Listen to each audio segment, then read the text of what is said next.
And now, let's move on to the panel discussion. 接下来是我们今天下午的多人对谈，从线上到线下沉浸式作品的变现路径，相信呢也是大家觉得非常实用的一个话题哈。And the topic is bringing immersive content to public audience. 我们也将邀请到几位非常尊贵的贵宾，与我们共同来探讨这样的一个话题。他们是来自于 Painter 工作室的联合创始人 ，Co-founder of Painter Studios 米粒，以及来自于 Bebop 制作公司的制片人 Ken Lee，producer of Sandbox Studios， 以及 CityLight 商务与发行总监 Head of Business Development CityLight Nick Boyer， 以及 Intel Studios 制作人 Executive Producer for Intel Studios Adam Rogers， 以及我们今天隆重推出的我们的主持人，本环节的主持人来自于 VR 联合创始人。Co-founder of VR 陈静书，让我们用热烈的掌声有请各位贵宾登场。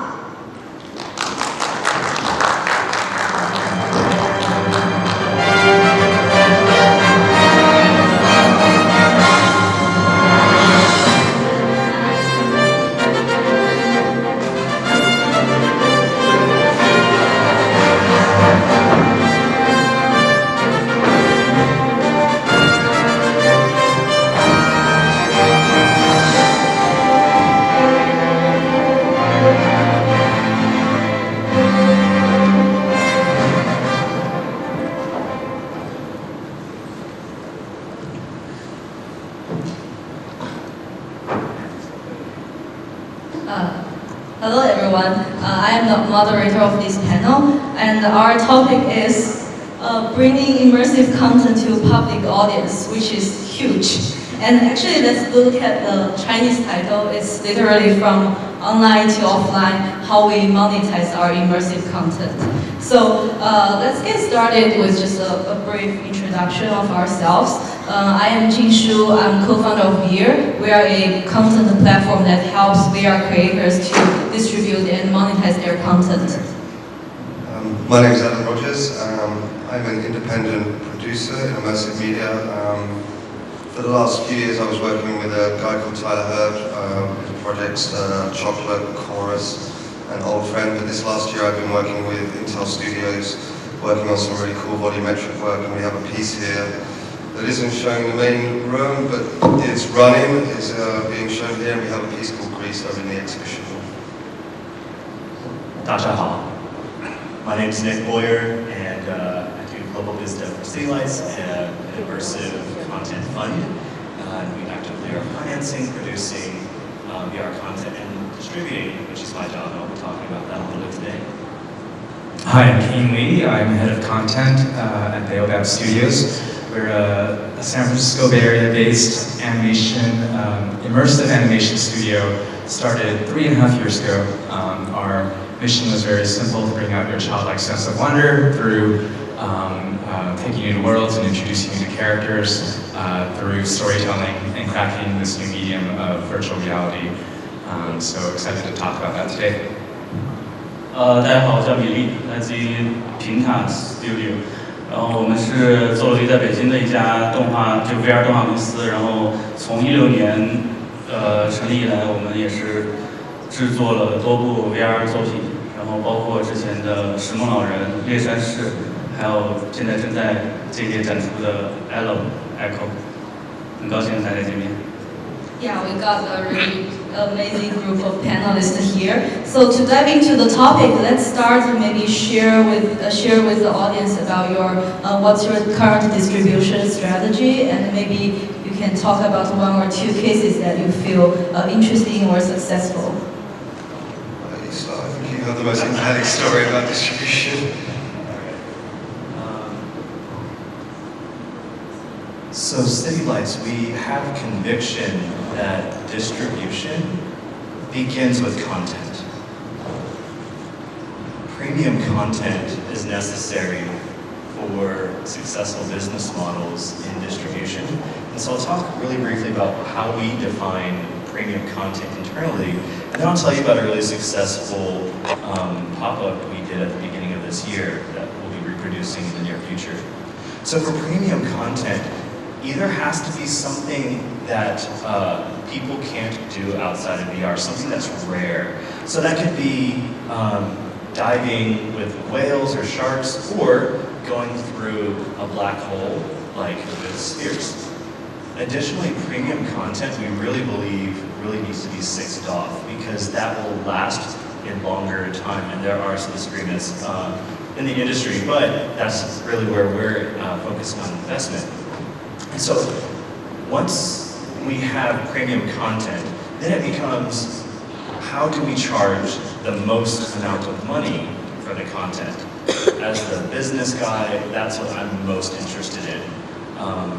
So we did an experiment at a premium location in New York City, at the iconic Rockefeller Center, where we sold $50 tickets for an hour-long experience.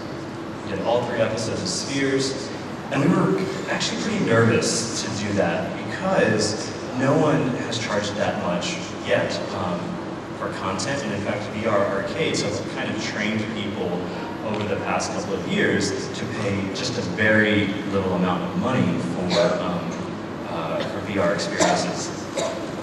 So our knees kind of shaking, kind of nervous, we launched at the Rockefeller Center, and what we found out is that people are willing to pay a premium price for premium content. We sold out. We had 87% total utilization. We had to stop running our targeted social media ads about halfway through, and in 45 days, we made $118,000 gross. We recouped all of the expenses of the Rockefeller installation, and we actually took home a big paycheck. And so I'm actually actively reproducing that model at iconic top properties around the world. I think the Spheres and what you've done with that product is absolutely amazing. I think you've helped the understanding of these premium products. And a premium product, I think, to the audience, like you're talking about, is something that is very story-driven, it's very deep in its graphicals, it's got a huge kind of range of appeal to a lot of people. I mean, who doesn't love space? And who's not intrigued about being sucked into a black hole? I said to these guys before I started that I was going to be what we call a Debbie Downer in the Western world, whereas the content that I've been working on in the last few years is primarily been music-based. And we tried to make great strides in trying to convince the music industry and the sort of wider entertainment industry about creating content that was traditionally a 2D piece of content, such as a music video. So we've taken music, created an experience around it. The difficulty with the work that we're doing is we've kind of entered the marketplace about 3 years ago with a piece called Old Friend. And Old Friend initially went to Tribeca, had amazing press. The press from that piece was video killed the radio star, VR killed the video star. And so you think you're going to have this new wave of content with music. And the problem with this is that firstly the marketplace wasn't ready. You would put the content up on Steam, you would try and charge a few bucks for it, and this was the thing, we had to really balance about making some money but also not actually overcharging. Difficulty is that when you're dealing with something like a music video, people don't expect to pay for it. And when you go onto Steam to purchase something, and generally when VR first started, people weren't really looking at what the description of the content was. They saw that it was $2.99, download it, and they're like, well, this isn't a game. And you're like, I know, it's a music video, it's a music experience. And so we continued, we made Chocolate, we made Chorus, and the problem is there just hasn't been an avenue for us to really deliver the content. We go to Sundance, we go to South by Southwest, which is amazing, and you get people excited about it. The problem is that a music video versus Spheres isn't going to go to the Rockefeller place and pay $50 for, so how do we monetize this? And for me, the frustration is that the ecosystems are still developing, even with Oculus. They still haven't fully figured out how to categorize content, how to separate the different mediums, and how to monetize them in different ways.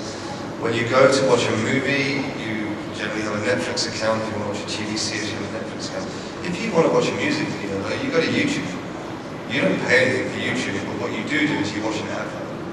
Now I don't like adverts at all, but this is the world we're in. And I really am looking forward to the day when there's a system set up in place where the kind of content that we're creating is placed in that kind of YouTube sort of area, because I just don't think people expect to pay for a music video by an artist they love. They just want to see the content and necessarily go back to it. You know, they may show their friends it, but it's not something like a game where they're going to go back to it or going to go to a premium place. So I'm really hoping some people in the audience here are listening. Please create a platform for music that is monetized and enables people to see the content without paying for it, but gives me some money. And Adam, also, like, Steam users are trained to be angry, to be angry, but also to only pay when it's like 50, 70, 80% off, right? Steam sales going on right now. Yeah, so you discount old friend and you'll be charging 99 cents, but still people are pissed off when they pay 99 cents. So I think the different categories of content require different sort of focuses on how we monetize them. And like I said, I think anyone doing a project at the scope of Spheres, this is a remarkable achievement, and I think the industry has city lights to thank a lot for pushing it forward. But yeah, I mean, as I move forward with content, I'm looking at different content that I want to produce. But like I say, I'm focusing on what I've been working on the last few years. And running is a little bit different. Running is a music video, but really it's more of a content creation piece to sort of highlight the advancement in volumetric technology. It's funded by Intel, so obviously the need for recoup is not there.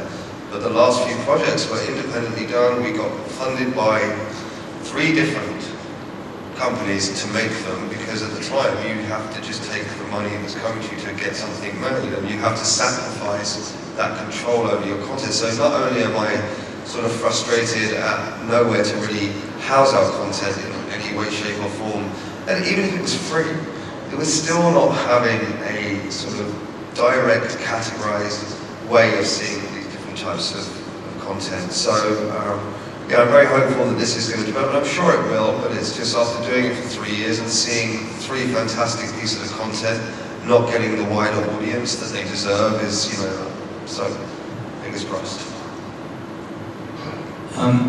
Our strategy at Baobab since the beginning has been to go as wide as possible. So our target audience is actually quite ambitious. It's for universally appealing content for people from the ages of 5 to 105. We're a venture capital-backed startup with a very long runway. So that was the way we were architected from the beginning, was to give our team the time and space to think long-term, but also be very nimble, to be able to make quick strategic decisions, but have a very sort of long view about the VR industry and how nascent it was in 2015 when we formed. And to think about, we were sort of at the top of this hype cycle during our 2 fundraising rounds. And we're in the trough, or some people say we're getting out of the trough right now. It's been our goal to work within the box that we created for ourselves and to really crack this idea of being able to tell stories with interactivity. Sort of this blend between half of our studio being from gaming and half of our studio being from traditional filmmaking. So the first example we had was our very first piece. It was a piece called Invasion. 3 months after our studio was founded, Samsung was coming out with the very first Gear VR. We wanted to be one of their launch titles on it. So we worked really, really fast with a team of less than a dozen people. And we created a trailer version of Invasion. At the time, there was very little animated narrative content in virtual reality. A lot of stuff was 360 live-action documentaries, a lot of stuff geared towards gamers. We were actually discouraged from doing stuff that's light and comedic and sort of very family-friendly. But when Gear VR came out, just the numbers were through the roof. So in the experience, in the highest end version of it, you look down and you're in the body of a bunny rabbit standing in the middle of a frozen lake, and you see another white bunny rabbit, and she hops right up to you, looks at you, acknowledges you right away. It was one of the very first VR experiences as a narrative where you were first person, you were actually a character inside of the story. Something that we were also discouraged from doing in the very beginning. But because it performed so well, and suddenly our bunny Chloe, this wonderful character, was being seen in Best Buy stores, like 20,000 Best Buy stores. She was in Times Square. We knew we needed to finish Invasion, and that maybe there was an audience for this, even though our target demo was so wide. So we finished Invasion. It became one of the most downloaded across all the different VR platforms. We just went as wide as possible because it was the early days. People didn't know the rules of VR and what people would like, and we wanted to establish a name for ourselves very quickly. So rather than monetizing in the beginning, and some people were starting to at the time, and they got a lot of backlash because people were just getting headsets for the very first time, spending money on them, and suddenly they have to pay all this extra stuff. So for us, that strategy worked. That's sort of the first example I'll give. And then the last example would be we released a piece, about a 22-minute piece last year called Code the Legend. It's fully interactive, virtual reality. It's amazing. Thank you. It really was the piece that we always wanted to make at the beginning of our studio, but it made no sense creatively or business-wise. If you just read the story on a piece of paper, it involved a lot of characters, a lot of sets, environments that we didn't know how to make for an affordable amount. It was just too daunting. So 3 years in, we gave ourselves that amount of time, to finally make the piece that we really wanted to make. But when we made it, our goal was still very similar to the beginning, because we hadn't seen this huge sea change in the market. I think that's changing right now, but when we're releasing Pro, our objective was still the same. Let's go as wide as possible, but we added one other element, which is let's try to connect, for us, in terms of the numbers we were hitting, we're like hitting great numbers. We weren't quite feeling VR's mainstream.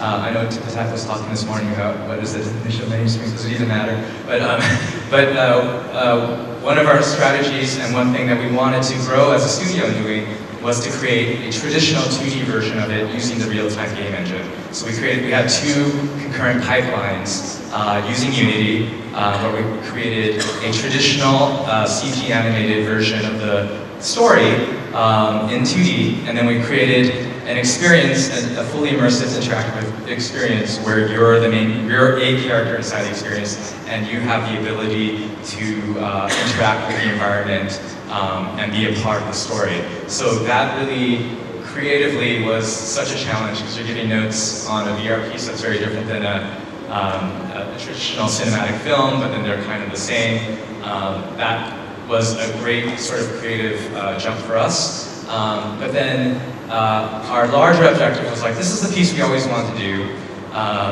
It's a little known Native American story that was now getting a light shined on it for the first time in the United States. We had someone like Oprah involved, and one of her prerequisites or early discussion items with us was, I want as many people to see this as possible. I'm doing this because I believe in the innovation, but I also believe in the story, and so you guys should just get it out there. So we, with all these different things in consideration, we released both the VR version and the 2D version of it last November. The 2D version, which we just put onto YouTube, put on a bunch of different channels, actually was top 10 worldwide trending for several days right before Thanksgiving during a very competitive time. And then the VR version performed really, really well in ways that I can't talk about, but in terms of just us trying to blanket the planet and tell people that VR is here. Here's another version that people who don't have headsets can see. We're interested in telling stories with animation in a way that transcends mediums, but it started with VR first. This is where it all came from. So that was a very sort of, so in terms of numbers, we even released an AR filter for it on Facebook, their first Facebook filter, and that also performed very well the first week of January. So that's been our strategy, but we're starting to shift, and I think we can talk about that. 我们的策略可能相对一些，就要简单一些。然后，与其说是叫策略，更不能说我们公司大概是说也是16年成立，估计和标报部成立时间差所以说，在那段时间的话，我们唯一的策略，其实我们也是从动画电影行业进到这个圈子的。所以说，我们的大部分创作人实际上还是希望能讲一个言之有物的故事。所以说，在初期的时候，我们第一是在中国的当时的环境来说，其实我们也很少有一个比较先锋的一个环境来播放像 VR 的内容这样一些让观众觉得有消费欲望，有愿意去在那样一个环境里面去花钱去看这样一个比较先锋的艺术形式的这种场地，其实非常的少。所以我们当时的策略更多的是和硬件和软件厂商一起去推广我们的作品，包括我们也是很早的时候在没有作品没有完全的就完整的 VR 体验的作品在 Unity 这个平台上生产的时候，我们第一部作品就选择了 Unity， 是因为当时 Unity 也希望有这样一个作品能够一个动画短片这样的作品能够使用 Unity 这种工具来制作。然后之后也是和硬件的厂商也是同步的这样，相当于一个资源的交换的方式，让我们的作品能够在不同的领域能够尽量的去得到推广。然后随着这几年的发展说，其实我们也发现在中国有个特殊的情况，就是说中国的很多小朋友其实不像我小时候，现在的小朋友其实大部分是在商场里边长大的。我们那会儿可能还是在自然环境中这种玩沙包、踢足球，但是中国小朋友现在都在商场。就是我们现在更多的希望能够把我们的作品能够在像商场1楼的那样，我们称为小的主题乐园里面去推广，因为我们其实我们的作品，因为是动画电影的原因，我们作品其实大部分是一些很比较可爱的故事，然后我们希望这样的作品能够这样在这样一个新的环境中能够推广得更好。如果单从作品上来说，起初也很像 Velva 做的尝试。我们的第一部作品The Dream Collector， 其实也是一个铺得很广的一个营销策略。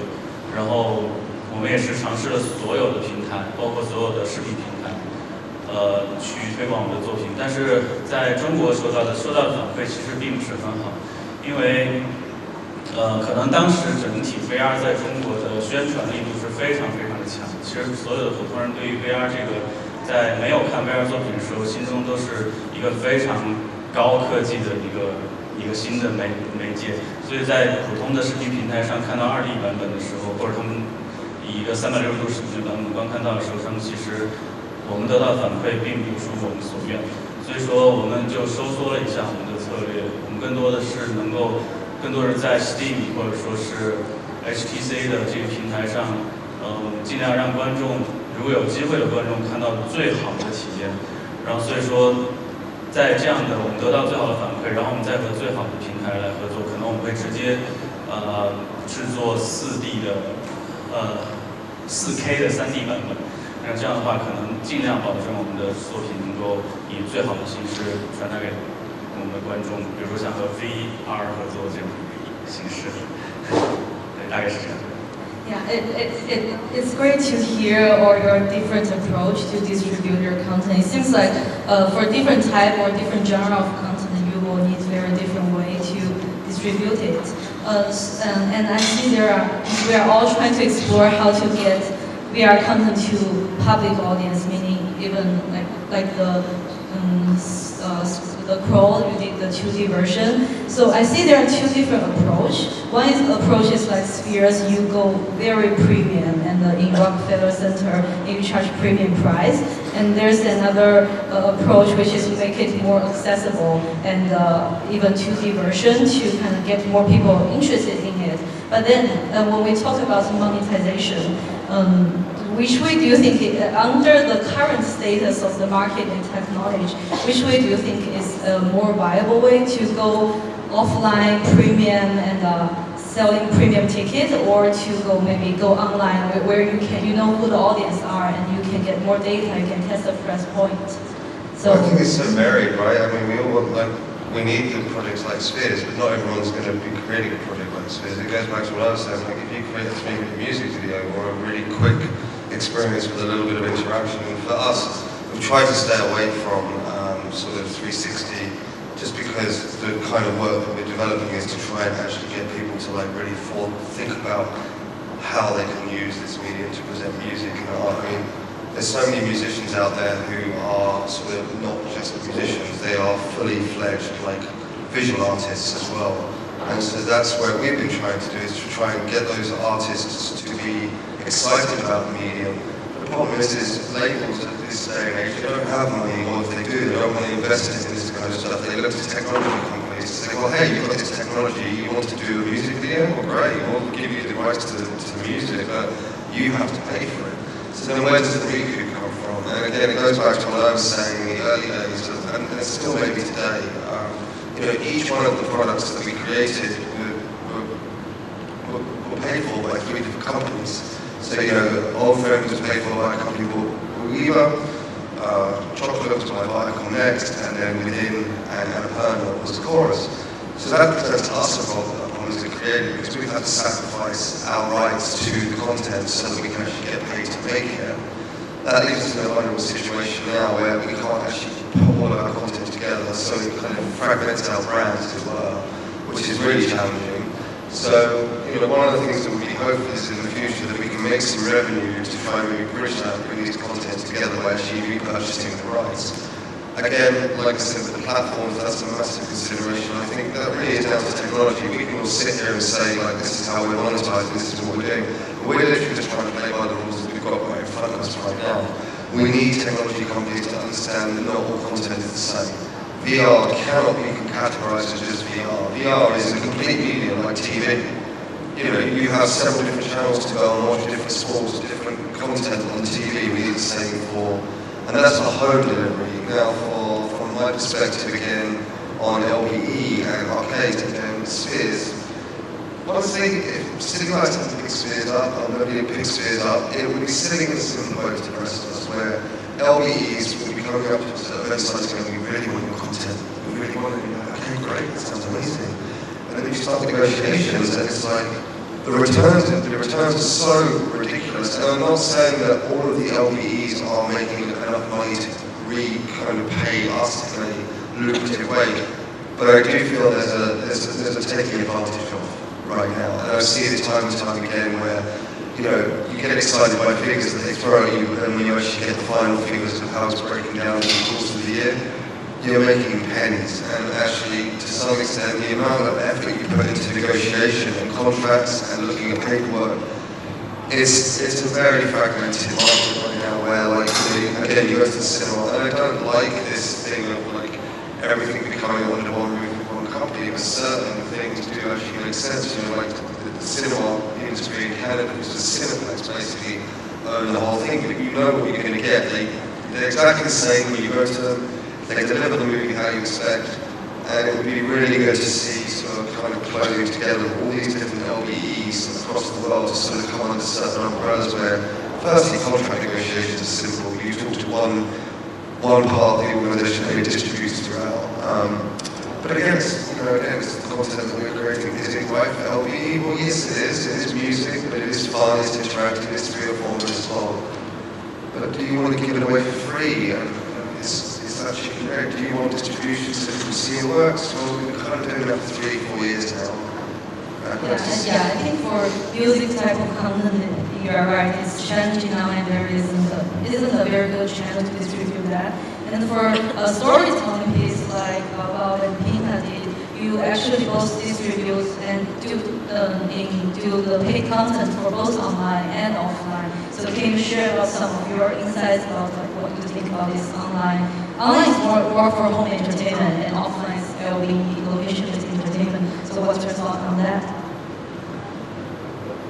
I'd like to jump in here as kind of a question, but I want to clarify. I appreciate this question offline versus online because Kane really made me think, like, if you just took what I said as like City Light's whole strategy, it sounds super naive, thinking that everyone in the world at some point is going to pay $50 for content. Like, that's actually kind of stupid. Because we are going to go wide. Like, we have to go wide, right? We're at a moment in VR market where people have never done VR. So many people have never done VR, and so there's like this mystique and this this premium aspect to it that won't last. Spheres will at some point be very much more widely distributed. But with our background in Hollywood, right, we really believe in windowing. So the stuff that we're in active production for right now, we think there's going to be a window where people will pay $1 a minute for content, which then that becomes real business for content creators, rather than the race to the bottom of the value of content, which has happened over the past 5 years, where content creators, if anything, are getting like 2 cents, 4 cents a minute. Like, you can't live off of that. And so, like, you cannot. That's our experience. And so, right now, what the strategy for the premium content offline is to then begin building a network of distribution. Begin finding the right locations, people who get it, that are real estate partners, who then want to invest in VR distribution long term. Like, say that's we're a content fund. We have no aspirations to be Dreamscape, or we don't want to own locations. Like, that's a very hard business that we're not confident in the margins, right? And we don't have expertise in that, right? And so the wide distribution, I think it's a false dichotomy to say, should the content be released offline or online? I think the answer is both. Yeah, I mean, we've been focusing more online. The biggest news item that everyone's been talking here has been about the Oculus Quest, obviously. And, $5 million in revenues in 2 weeks is pretty impressive. And something we should all pay attention to. For us, LBE is interesting and exciting. As a producer, for me, it's more interesting and exciting on the creative side of what I get to do. But if I had to make a choice right now in terms of betting on the ecosystem and where I can monetize, I would choose online. We've actually hired people to create LBE models for all of our projects. We've been approached. It's not something that we're going to ignore. But it is a bit fragmented, and it's very confusing. And I've been on a panel before where I found out my content was being distributed on someone's in their space.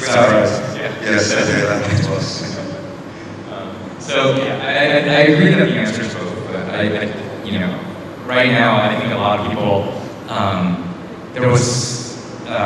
In our experience, there was a lot of talk about this LBE model last year.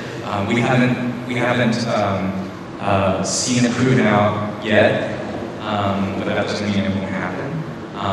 And the Quest is really showing, at least on the video game side of things, and I know some of those experiences like Vader, the Star Wars experience is considered by gamers as more of an attractive story. And maybe from the film side, I don't know if everyone would agree with that. but it's doing extremely well. So. 我觉得大家已经几乎把这个都说得非常的完整。然后就是从展望的角度来说，其实在座的我们因为都是在做我们认为最好的作品，所以我们肯定是希望我们对这个新的媒介的展望是共同的。但是刚才其实主持人提到一个词，就是当下，我觉得这个词其实蛮重要的在这个问题里面。然后我也是觉得，其实这也是根据作品不同的完成度和他们本身的面向的观众，因为在我看来，这是一个双向的一个选择的问题。其实作为创作者，我们永远想做最好的内容提供给观众，然后我们认为我们觉得以最好的形式展现给他们。但实际上，其实我们也不能忘了，在同样这个环境下，有很多不同水平和不同完成度的作品，同时在一个新的形式下边去生产。所以说，其实我觉得最好的策略应该是根据不同的作品来找到他们最合适的。因为我觉得观众去看一个作品，从我自己的角度来说，我自己需要付出的精力，需要和这个作品给我带来的体验是匹配的。如果说有些作品真的非常的好，非常的精致，做的非常的适合在最佳的环境中去观看，我们一定是希望这样的作品是有一个非常好的平台呈现它。因为在我经验中，我记得3D 影像在20年前在中国其实就有一次大规模的推广，但实际上那个时候没有很好的内容，所以说形成了一个巨大的反作用。然后其实很多人在那个时间段对3D 的这个形式有极大的反噬的情绪，所以说它其实真正把这个其实很好的一个形式真正推迟了20年时间，直到有更好的作品产生。我觉得就是说，总而言之，我觉得每个嘉宾都说的特别好。我觉得我从我的角度来说，就是我觉得每个作品应该找它最合适的方式去这个。对。Yeah, to echo your point, as a platform, when we try to help distribute the content, we always try to find the match between the content, the audience, and the scenario. Like, who are the audience? Are they adult or children? And what are the scenario? Like, under what circumstance would people pay for that content? Because at home and at location, it's very different. And also the audience is different. For example, for VR, at home, the home entertainment, the target audience is gamer and male dominant. But when you go public or in LP, you are targeting a very diverse group of people. So we always think about the match between these all components when we try to distribute the content. But I'm curious about from creators' perspective, like, do you think about those things when you are creating before you create the content? And how does that impact your creation? No, I think, as a creator, certainly I'm a producer, but the creators I work with, their first thought is they're going to create what they want to create, because they're artists. Or like artists. Yeah, they're artists, and that's the work that Tyler's been doing. I mean, Tyler Hurd is an amazing artist, but also a great, storyteller. But he doesn't sit there and go, what do other people want? He goes, what do I want? And he trusts himself, and he should, because he's amazing. So, yeah, if the content's good that comes out of it, then somebody out there is going to want to view it. I mean, it's all about how you deliver that too. I am really curious, though. I think it was a massive Christmas. He's charging $50 at the Rockefeller, because it's all very well selling out tickets, but then you also have to deliver the product for the people to be happy about the experience. And I'm assuming, because I love Spheres, it's done extremely well. But you've almost set a precedent now moving forward, like your brand, City Lights, like, there's an expectation that you will go back to Rockefeller with another product, and those same customers will come back again in Spheres. So you sort of start your own little chain reaction here. And how far are you going with the net, with this sort of premium places to place the works in? I was going to answer the first question, but now you Confused you? No, I'm not confused. I just have, we have 6 minutes left, and I have a lot to say. That's all. Because Continue the conversation after this panel. right now we're in active production on some very cool stuff, and we are thinking about the market. Joel, one of the co-founders of City Lights, is a creative. Decades of experience in Hollywood, and so we're using what we've learned so far to create new content. And that's very much in our mind. Because we, as a fund, we have a fiduciary responsibility, right, to everyone who's given money to the fund. So we have to give our lives. So we don't have the luxury of like, we'll just create for creation's sake, although as an artist myself, I love creation for creation's sake. But in terms of like repeat customers, interestingly, at the Rockefeller Center, 67 or 64, something like that, percent of attendees were women. And the first main draw was like the kind of the highbrow, artsy film crowd who loved Darren Aronofsky, who's an executive producer on the project, right? But then in our targeted social media advertising, very quickly that demographic ran out, and then we began to target what we affectionately call space nerds. Because everybody loves space.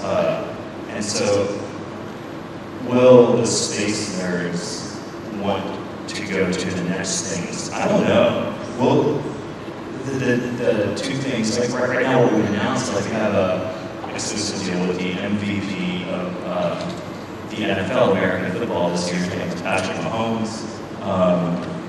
It's the most highly sponsored NFL athlete in history. I don't think that highbrow Darren Aronofsky fans are going to want to go to this experience. And Rockefeller Center is the right venue for that either. That's like middle America, hardworking, sweaty, like what we call rednecks. That's the demographic for that. But we're working on something else right now. There's a couple things that I can't talk about. Rockefeller Center premium locations are the right demographic, but we think that people interested in VR, the demographic is broad enough that we don't have to count on repeat customers from our series installations. And answer those questions, I think. Do you have thoughts on this? Like, do you think about the market, the distribution before you do the creation? 会有一些这样的考虑，但是因为我们的内容相对来说还是偏向于动画片，所以说其实因为我们大部分的我们的还是因为我们的主要创作人都来自于动画电影，所以说我们就像我们的电影同行一样，其实我们创造的是一个一个打动人心的小故事。所以说其实我们本身我们作品的观众相对比较固定，我们还没有去说希望去尝试不同的类型作品，去开发新的受众群。所以说我们所有的作品其实我们诞生的 idea 是它本身自带的一个观众群，就是我们之前在做动画片的时候那样一个，所以我们相对我们的考虑要少一些，更多如何把故事讲好，让这些观众愿意在我们的产品上去付费，因为大家还是希望轻松一点看一些比较娱乐的小故事。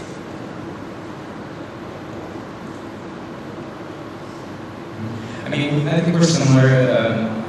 Like I said, we're going for this big, broad audience of all ages. But I think where we are diving a little bit deeper is each of our experiences has pushed interactivity in a new way for animation. So each time we do that, we're discovering more and more about how story and interactivity can play together and become more seamless in a way that brings audiences in. So for example, a friend in the industry of mine who tried our most recent experience, Bonfire, told me that he loved one of our other experiences more on a cerebral level because he liked the interaction, but the interaction stopped and started. And that was a room scale 6 goth experience. It won us the first Annie Award ever given for VR, and we just won 4 Annie Awards for it. So it had all these things, but then he said that he liked it cerebrally, but he felt maybe it was for a different demographic than him. And then he tried Bonfire, and Bonfire on the surface looked very similar, like this family-friendly animation. But we had continuous interactivity throughout the entire experience. And he was like, I believed for real that I was part of the story this time because every interactivity you put in there, I could continue using, but I was so engaged in the story that it all felt very seamless and natural. So that is the kind of feedback I like to hear because it's not, to me then it's less about what on the surface it looks like in terms of this audience, discovering how new interactivity mechanics that aid storytelling can help an audience figure out that they're even an audience for your type of content. And that's what's most exciting, being a creator in our space right now, even during the hard times when Can I make one more comment about how the market impacts our creation process? I know we have 7 seconds left, but we actively look at the market, and we have 3 main form factors we believe in. Essentially, standing, all 6 off, and then seated. And we believe storytelling should be different. Interactivity should be different, but and then we believe in room scale with like the right business model for throughput. So we absolutely look at the way the market is right now and the way that we're growing the market. I know we don't have enough time, but I'll ask one last question to wrap up the conversation. I know this topic is huge, we all have a lot to say. So, I think like this is not an either or question. I think both online, offline will work, and both like the artistic creation approach or the creation approach considering the market will work. It's just the question how we find the right content and to the right market, and as technology company like us, how we build that infrastructure to help creators. So if there's one thing you think every creators should know about distribution, monetization of their content, what will that be? Don't really get yourself into yeah, it's difficult right now, isn't it, as a content creator, but I think there is hope, and I think, not really answering your question really well, but I think there's hope. I think we're seeing these things like you're complaining about, they are going to start to change, and I think ultimately the Oculus Quest, I mean, we keep talking about it, but my goodness, it's the one that's going to drive, they will drive the music videos, it's certainly going to drive a lot of content creators' work into the hands of people that may never be able to see it, how this piece of hardware come along. So I'm very thankful for it. The one piece that I would say to content creators, I think, from our perspective, is if you're asking city lights or a company like ours to fund your content, you should actively know what you want to fund. I don't have a better answer than that, but like, rather than just sending your deck to as many people as possible, you don't just come asking us for finishing funds for a project you don't believe in, and yeah, I'll stop there. I would say treat distribution and marketing as important as the other parts. When we started our studio, when we look at a lot of other startups, there's always like two creatives, one creative and a technical person, maybe a business person and a creative, but we created, our co-founders represent all these, and we want it to be very balanced. Like, so if we don't go in with a strong distribution plan, even if we decide to change it because the market changes and we're startups, we can, that's fine, but like, you have to treat it as equally as important as creating it, or you're going to find yourself, sitting on stuff, and it's really hard for you to go to festivals, seeing something amazing in VR, and then you never hear or see it again, and that's how Chorus? so many times. Like chorus? Of course. I'll change my answer to King's answer. That was the best answer. Yeah, that's very good. I didn't say that actually. I didn't even answer the question. 我觉得我们给创作者最大的就是你得清楚的知道你的受众在什么地方，因为如果你希望去做一个 playful 的作品的话，那如果你希望你的 game player 是你的最重要的一个受众群的话，那你的创作的时候，你的整体的重心应该偏向于这方面的交互的体验。如果说你的作品更倾向是一个社会实验，是一个心理学的实验，那你一定非常清楚的知道你的受众愿意在这方面付出多少来获得这个service。所以说，那这个可能是你最需要去把你的作品的主要的精力所放到的一个部分。但如果你的观众是一个 story 的 listener， 希望听到一个好故事，那你就把你最大的精力放在 storytelling 上，然后这样的话，我觉得你的作品一定会在某个方面闪光的。All right, that's it. Thanks very much. 谢谢，感谢各位嘉宾的精彩分享。